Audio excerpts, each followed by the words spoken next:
The end of daylight saving time is upon us. People are getting ready for the time change this Sunday, even though Californians voted otherwise. KSBY News reporter Michael Torres is live in San Luis Obispo. All right, Michael, what are people saying about that time change? Richard and Karina, most people aren't too happy about it. In 2018, 60% of Californians voted for a year-round daylight saving time, giving the legislature the power to keep the clocks from changing. Still, this Sunday, people from across the state will turn back those clocks, like the one here behind me. But it might be one of the last times they have to do so.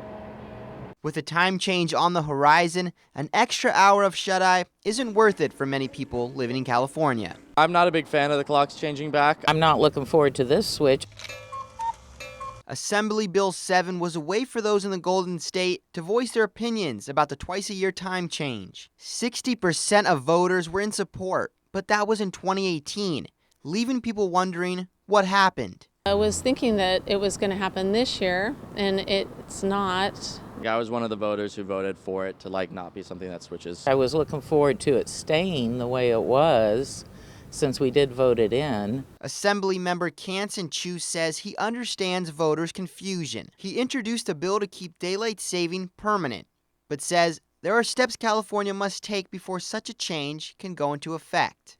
I share voters' frustration that we will be shifting back to standard time on Sunday. Unfortunately, California and other states cannot move forward with permanent daylight saving time without authorization from the federal government. Sue Winans, an Apomo resident, is excited for the clocks to turn Sunday, but admits consistency is more important. My vote was to make it year-round, whatever it's going to be.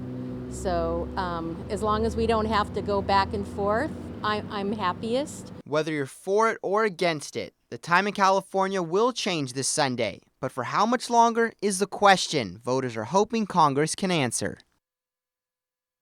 Assemblymember Chu plans on bringing a resolution to Congress in January, hoping that it will allow California to practice daylight saving time for good. Live in San Luis Obispo, Michael Torres, KSBY News. All right, Michael, thank you. California is joined by 13 other states that introduced legislation in 2019 to shift to permanent daylight saving time.